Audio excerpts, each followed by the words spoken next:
Assalamualaikum warahmatullahi wabarakatuh. Perkenalkan, nama saya Fiat Ilman Fakih, SPD MPD. Saya merupakan dosen pendidikan bahasa dan sastra Indonesia, Fakultas Keguruan dan Ilmu Pendidikan Universitas Trunojoyo, Madura. Saya ditugaskan untuk mengampu mata kuliah Psikologi Sastra dengan bobot SKS yaitu 2 SKS. Adapun deskripsi mata kuliah ini merupakan mata kuliah yang berfokus pada 3 bidang kajian psikologi sastra, yaitu psikologi pengarang, psikologi tokoh, dan pembaca, sehingga menjadikan mahasiswa sebagai calon peneliti dan pendidik yang mampu bekerja secara mandiri, bermutu, dan terukur dalam bidang kajian psikologi sastra. Oleh karena itu, mata kuliah ini membahas tentang konsep psikologi sastra, fenomenologi psikologi sastra, psikologi pengarang, analisis psikologi pengarang, psikologi tokoh, analisis psikologi tokoh, psikologi pembaca, dan analisis psikologi pembaca. Adapun kemampuan yang diharapkan dalam mata kuliah ini yaitu mampu menguraikan konsep psikologi sastra. Yang kedua, mampu menguraikan fenomenologi dalam psikologi sastra. Yang ketiga, mampu menguraikan konsep psikologi pengarang. Yang keempat, mampu menganalisis karya sastra dalam kajian psikologi pengarang. Yang kelima, mampu menguraikan konsep psikologi tokoh. Keenam, mampu menganalisis karya sastra dalam kajian psikologi tokoh. Ketujuh, mampu menguraikan konsep psikologi pembaca. Dan kedelapan, mampu menganalisis karya sastra dalam kajian psikologi pembaca. Adapun materi dalam pembelajaran dalam mata kuliah ini sangat beragam. Salah satunya artikel penelitian tentang psikologi sastra yang pernah saya buat yang sudah terbit dalam jurnal terakreditasi dengan judul Kondisi Kejiwaan Tokoh Nedena, Prianto, dan Ken dalam novel Dadaisme karya Dewi Sartika. Assalamualaikum warahmatullahi wabarakatuh. Waalaikumsalam warahmatullahi wabarakatuh. Selamat siang, saudara-saudara. Bagaimana kabarnya? Baik. Kali ini kita berjumpa di hari Rabu dalam mata kuliah Psikologi Sastra.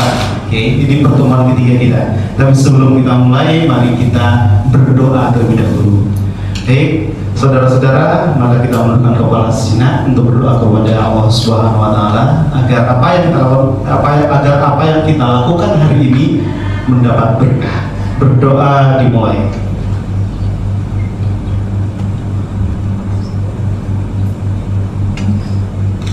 Baik, selesai. Baik, saudara-saudara, saya akan presensi terlebih dahulu siapa saja yang hadir dan siapa saja yang tidak hadir. Baik. Siti Aisyah Husnul Wahyudi. Baik. Saudara-saudara yang saya banggakan, hari ini kita akan membahas psikologi pengarang. Pada pertemuan pertama dan kedua, kita sudah membahas tentang konsep dasar psikologi sastra dan fenomenologi dalam psikologi sastra. Apakah saudara-saudara masih ingat sebenarnya apa itu psikologi sastra? Ada yang masih ingat? Silakan angkat tangan. Oke, silakan. Psikologi sastra itu adalah sebuah kejiwaan yang ada di dalam sastra tersebut. Seperti itu. Sebuah kejiwaan yang ada di dalam sastra tersebut. Sehingga ada 3 pembagi ya. Ada psikologi pengarang, ada psikologi pembaca, dan psikologi karya sastra atau psikologi tokoh. Benar. Sehingga sastra itu tidak hanya dipandang sebagai benda mati saja, tetapi sastra bisa dipandang dalam perspektif psikologi, sehingga ada jiwa yang hadir di dalam sebuah karya sastra. Hari ini kita membahas tentang psikologi pengarang. Ada beberapa pertanyaan sebelum kita masuk pada konsep psikologi pengarang. Tapi sebelum itu saya akan jelaskan tentang praktik pembelajaran hari ini. Pembelajaran hari ini akan dilakukan dengan problem-based learning. Jadi kita akan berdiskusi menggunakan small group discussion seperti itu, teman-teman. Tujuannya Saudara-saudara, agar paham sebenarnya tentang psikologi pengarang. Oke, kita akan masuk. Yang pertama, saya sudah siapkan tentang gambar-gambar yang ada di depan. Gambar-gambar ini merupakan gambar-gambar para sastrawan Indonesia. Pertanyaannya sekarang, siapa itu sastrawan? Seorang yang menulis. Angkat tangan dulu. Oke, ini dulu. Oke. Sastrawan itu adalah seseorang yang menuangkan ide dan kreativitasnya dari pemikiran atau pengalaman pribadinya ke dalam sebuah karya yang disebut karya sastra. Oke, seorang penulis yang menuangkan idenya dalam bentuk sebuah karya sastra. Ada pandangan lain? Ya. Oke, Mbak Aisyah, silakan. Sastrawan itu melihat suatu fenomena di sekitarnya, lalu dia akan akan berpikir bahwa intinya dia tuh akan menanggapi itu dan dituangkan tanggapannya itu ke dalam karya sastra. Baik, kita lihat dulu. Mengapa mereka disebut sastrawan? Apakah kita pada saat kita menuangkan ide kita, sudahkah kita menyandang gelar sastrawan? Tidak. Tidak. Iya atau tidak? Tidak. Lantas, mengapa mereka disebut sastrawan? Siapakah sastrawan? Apakah sastrawan itu bisa dilihat dari bentuk tubuhnya? Tidak. Apakah sastrawan itu bisa dilihat dari usianya? Tidak. Apakah sastrawan itu bisa dilihat dari sukunya? Tidak. Dilihat dari profesinya? Oh, ini dosen sastrawan. Tidak. Tidak kan? Oke. Lantas siapakah sastrawan? Oke. Apakah sastrawan orang yang kesurupan? Tidak. Oke. Apakah sastrawan orang yang sangat jenius? Apakah sastrawan orang yang gila? Apakah sastrawan itu suka melamun? Bisa jadi. Bisa jadi. Berarti ada, kalau suka melamun ada potensi-potensi untuk menjadi sastrawan. Oke. Oke. Apakah sastrawan itu seorang pengrajin? Oke. Kita bisa melihat sastrawan itu sebenarnya dari dua hal. Dari tingkah laku seseorang tersebut, oke, dan bagaimana pernyataan-pernyataannya. Tingkah laku seorang sastrawan itu seperti apa? Tentunya, karena ini mata kuliah psikologi sastra, kita akan melihat bagaimana tingkah laku, pola pikir seorang pengarang, seorang sastrawan itu dari psikis, dan bagaimana seorang sastrawan tersebut sastrawan, kita bisa melihat pernyataan-pernyataan sastrawan tersebut dalam bentuk sebuah karya sastra. Yang jelas pasti kita ambil dari sudut pandang psikisnya, seperti itu. Oke. Tadi saya sudah bertanya tentang siapa sastrawan. Anda katakan di sini, mengapa mereka disebut sastrawan? Tidak, Pak. Mereka tidak bisa dipandang dari sukunya. Kalau suku A berarti dia sastrawan, mereka sastrawan. Tidak. Oh, usianya. Usia sastrawan itu biasanya 30 ke atas. Atau usia sastrawan itu 50 ke atas. Tidak. Oke. Lantas, mengapa? Nanti mohon maaf ada kendala. Oke.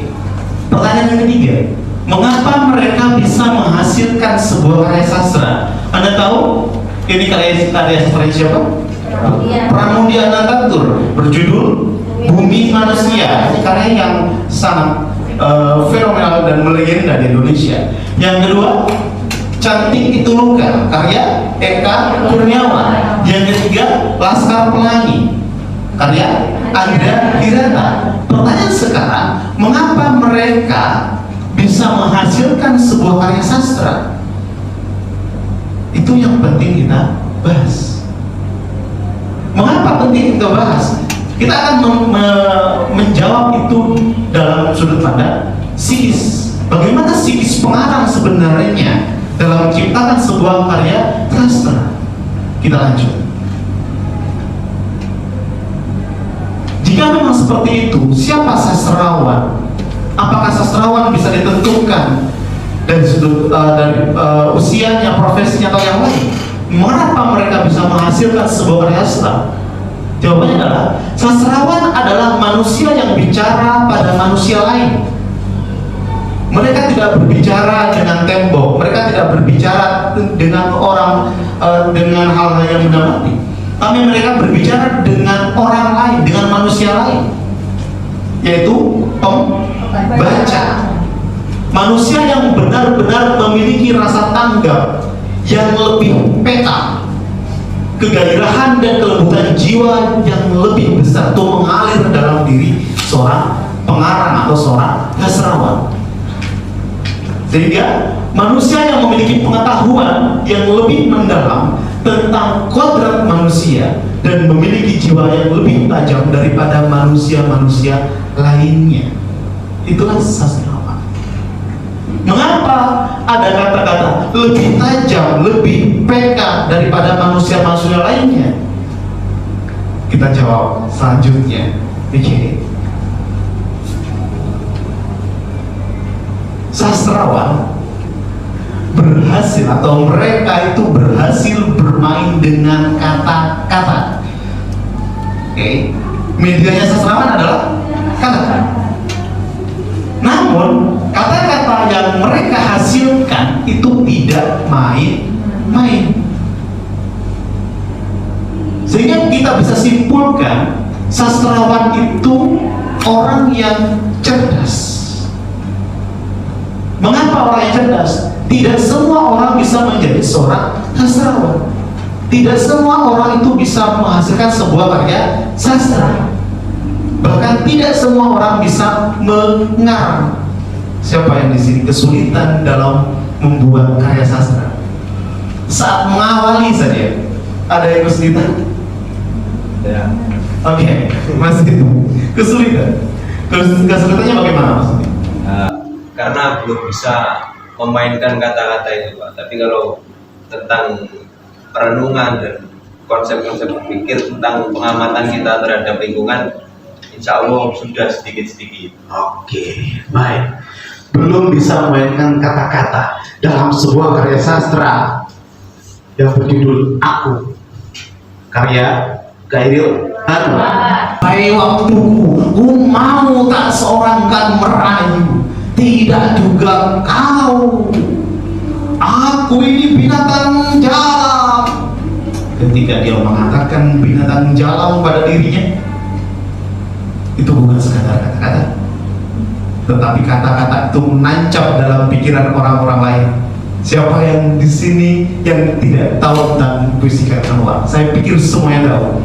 Apalagi kata-kata aku ini binatang jalan dari kumpulannya yang terbuang. Oke. Itu menancap. Itu yang saya katakan bahwa mereka berhasil bermain dengan kata-kata, tapi kata-kata yang mereka hasilkan itu tidak main-main. Sehingga sastrawan itu orang yang cerdas. Tapi kita tidak bisa menyimpulkan bahwa sastrawan cerdas. Cerdasnya bagaimana? Kita akan lihat dari psikisnya. Oke. Sastrawan cerdas, sehingga kehadiran psikologi sastra di sini, kalau kita tidak menghadirkan psikologi sastra, itu sebuah ketimpangan. Sehingga perlu hadir untuk mata kuliah psikologi sastra atau disiplin ilmu psikologi sastra untuk hadir menganalisis sebuah karya sastra. Kecerdasan sastrawan yang mempunyai batas itu bisa dideteksi dengan psikologi sastra. Sehingga kemunculan psikologi sastra atau psikologi pengarang itu perlu adanya sambutan. Setidaknya bisa memahami secara proporsional tentang siapa sastrawan, bagaimana sastrawan itu berpikir, bagaimana psikis sastrawan itu melalui kajian psikologi sastra, khususnya psikologi pengarang. Psikologi pengarang yang masuk wilayah. Psikologi pengarang merupakan salah satu wilayah psikologi kesenian yang bahas tentang aspek kejiwaan pengarang sebagai suatu tipe maupun seorang pribadi. Fokusnya adalah aspek kejiwaan pengarang atau keadaan jiwa yang memiliki hubungan dengan proses lahirnya sebuah karya sastra. Saudara-saudara, jangan dikira Khairil Anwar menghasilkan puisi yang sangat melegenda tersebut bukan tanpa ada pemikiran-pemikiran yang lebih, keadaan psikis, goncangan-goncangan psikis dalam Khairil Anwar. Pasti Khairil Anwar mengalami itu, sehingga dikatakan di sini aspek kejiwaan dan jiwa yang memiliki hubungan dengan proses lahirnya sebuah karya sastra. Sehingga dinamika atau pribadian pengarang di sini ada dua. Yang pertama, internal dan eksternal. Internal tersebut terkait dengan bakat, minat, tujuan dan lain-lain sebagainya. Tetapi tidak hanya itu. Sehingga mengapa kamu menulis? Bakat saya bisa apa? Minat saya bisa. Bukan hal itu, tetapi ada eksternalnya, yaitu sosial budayanya dan lain sebagainya yang mempengaruhi psikis sastrawan tersebut atau pengarang tersebut. Oke, ada 3 sebenarnya secara garis besar tentang latar belakang kejiwaan pengarang. Oke, yang pertama, menurut Aisyah tadi, sastrawan itu seorang pengarang itu sebelum menghasilkan dia harus mengamati terlebih dahulu, mengevaluasi terlebih dahulu, menganalisis terlebih dahulu benar. Sehingga ada perhatian di sini. Perlukah perhatian? Sangat perlu. Ada struktur psikologi pengarang. Wah, ini agak susah ya, bisa dilihat di bagian. Kita lihat unsur pribadi pengarang. Bakat dan minat yang pertama. Bakat dan minat pengarang. Kemampuan dasarnya fokus pada yang senang. Ingat, apakah hanya itu saja? Tidak. Yang jelas, Anda tidak bisa mengandalkan bakat minat seorang pengarang. Anda tidak bisa mengatakan bahwa sastrawan itu sudah punya bakat Pak dari lahir.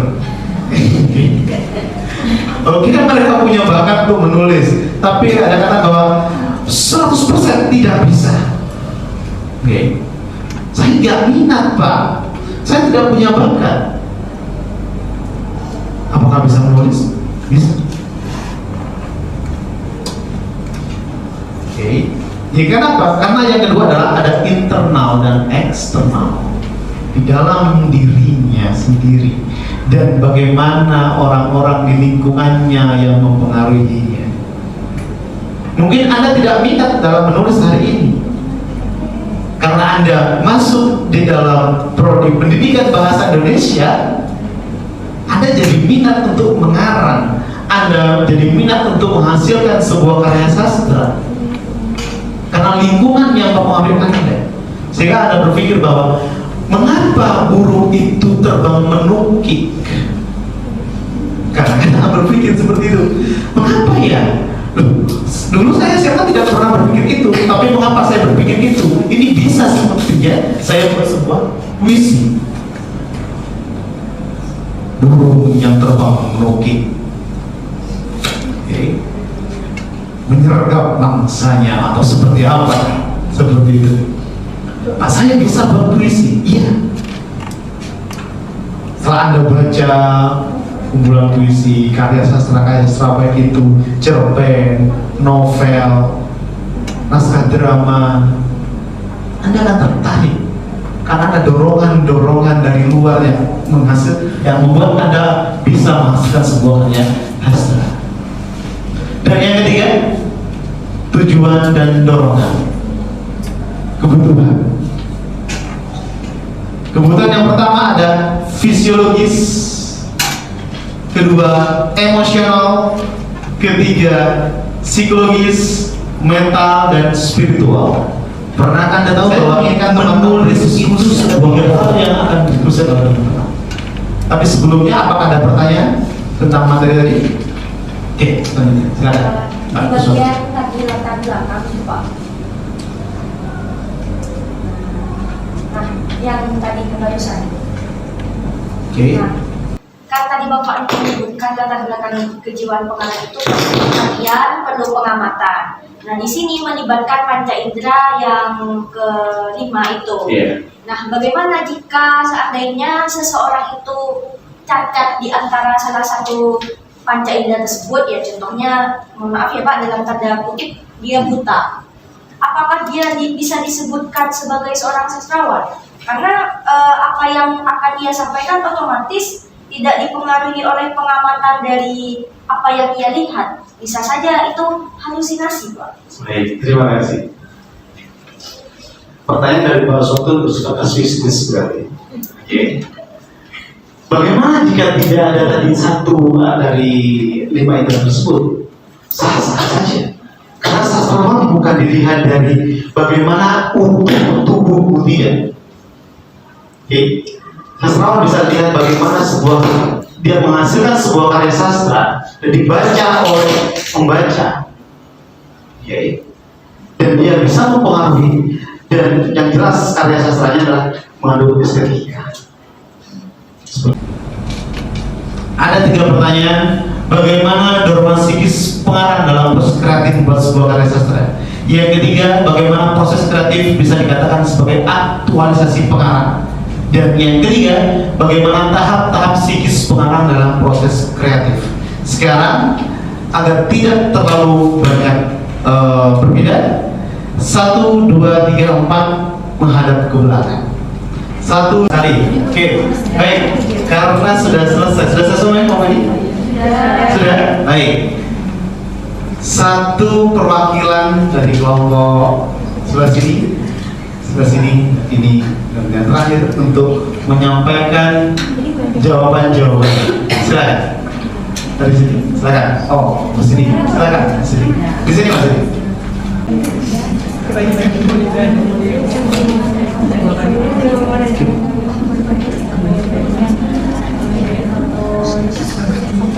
Baik, sudah selesai?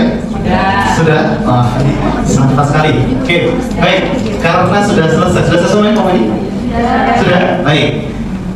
1 perwakilan dari kelompok sebelah sini, ini dan terakhir untuk menyampaikan jawaban-jawaban. Silakan.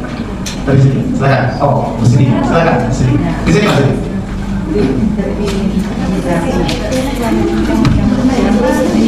Ya.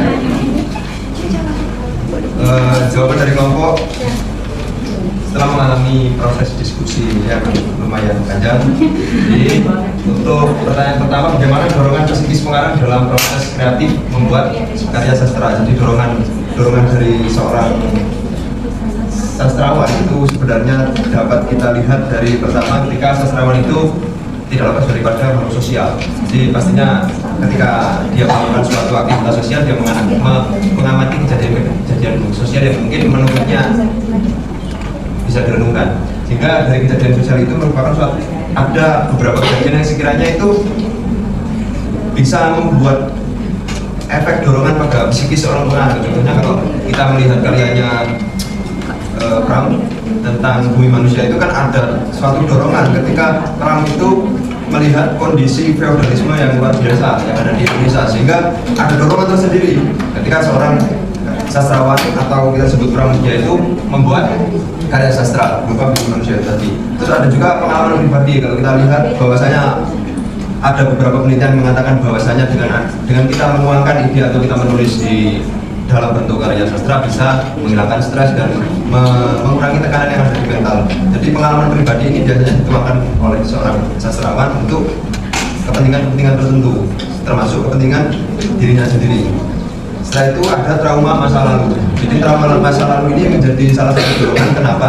Karena mungkin salah satu motivasi dari sastrawan adalah berbagi pengalamannya, sehingga trauma-trauma yang mereka alami atau sastrawan alami itu dibagikan. Agar apa? Agar orang yang membaca itu tidak mengalami suatu pengalaman yang sama kalau memang itu pengalamannya buruk. Jadi itu pertanyaan kedua, bagaimana proses kreatif bisa dikatakan sebagai aktualisasi diri pengarang. Jadi karena pengarang itu kan ketika menuliskan, kalau tadi Bapaknya menjelaskan bahwasanya mengarang itu memainkan kata-kata. Nah, ketika kita masuk ke dalam konteks bermain, itu berarti kita bebas tanpa tekanan. Sehingga karena kebebasan itu, sastrawan bebas menggambarkan bagaimana karyanya nanti, termasuk bagaimana dia membentuk karyanya yang merepresentasikan daripada diri seorang pengarang itu tadi.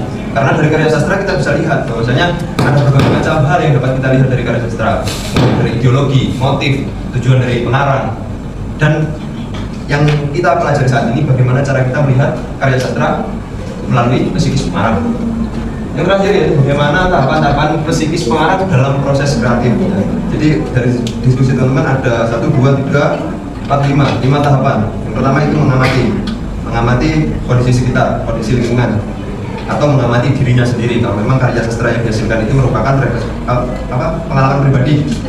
Selanjutnya itu perenungan ini mungkin yang nantinya akan include dengan penyusunan konsep dan lain sebagainya. Setelah itu ada menuangkan, jadi sastrawan itu langsung menulis karya sastranya. Setelah itu peninjauan ulang ketika memang mau diterbitkan atau memang hanya ingin diperbaiki untuk simpanan pribadi. Setelah itu memutuskan. Jadi ada proses memutuskan karya sastra ini nanti akan dicetak atau tidak, akan dipublikasi atau tidak, atau nanti karya sastra ini alurnya seperti apa. Nah, setelah mengalami proses pemutusan setelah peninjauan itu tadi, karya sastra bisa dihasilkan oleh pengarang. Seperti itu, Bapak. Baik, terima kasih. Luar biasa.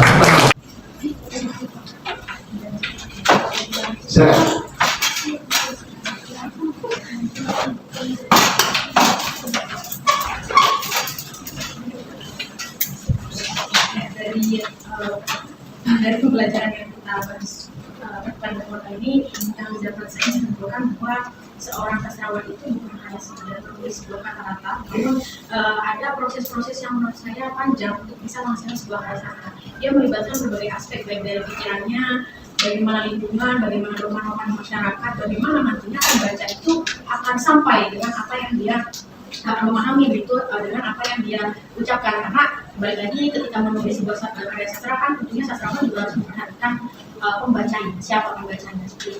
Baik, sangat bagus sekali sebulan dari membaca. Baik, sangat bagus sekali sebulan dari membaca.